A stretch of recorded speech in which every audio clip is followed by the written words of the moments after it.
गए, वह ऐसी अनेक लीलाएं हैं।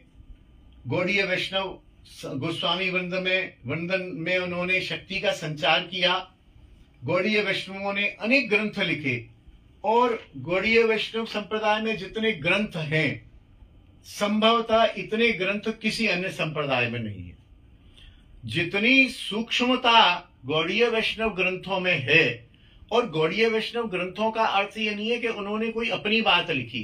अब जैसे सृष्टि तत्व लिखा, यही जो लिखे, कितने धाम है, कितने सुतल वितल अतल हैं, तो ये तो कोई ऐसा थोड़ी गौड़ीय के लिए अलग अतल वितल है और रामानंदी के लिए अलग अतल वितल है, या निम्बार्की के लोकों का वर्णन, ये पापों का वर्णन, स्वर्गों का वर्णन, नरकों का वर्णन श्रीमद् भागवत के आधार पर गौड़ीय वैष्णवों ने किया।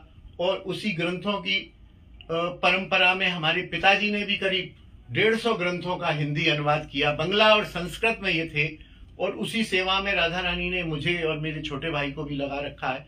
हम लोगों ने भी, दोनों भाइयों ने मिलकर अभी तक 70-80 ग्रंथ संपादन किए हैं जो हिंदी में प्रकाशित है। ये सब यहाँ ये चारों तरफ सब वही गौड़ीय ग्रंथ लगे हुए हैं।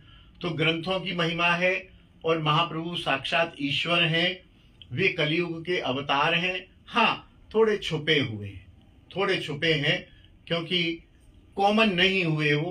कहीं कहीं किसी पुराण में उनका वर्णन नहीं भी मिलता है, लेकिन प्राय श्रीमद् भागवत में भी कृष्ण वर्णम तुषा कृष्णम सांगो पांगास्त्र पार्षदम, बहुत जगह पुराणों में भी वर्णन है, यहाँ भी है। और प्रभाव भी दिख रहा है कि उनका जितना प्रचार हो रहा है, चाहे इस्कॉन के द्वारा हो, चाहे गौड़ीय मठ के द्वारा हो, चाहे राधा कुंडीय वैष्णवों के द्वारा हो, और इस समय विराजमान बाबा वैष्णवों के द्वारा हो, वो क्योंकि साक्षात ईश्वर हैं, शक्ति प्रचारित करके, शक्ति संपादित करके अपने नाम का वह प्रचार कर सकते हैं। और महाप्रभु ने एक समय कहा था, पृथ्वी ते आछे जत नगर आदि ग्राम, सर्वत्र प्रचार होइबेक मोर गुण नाम।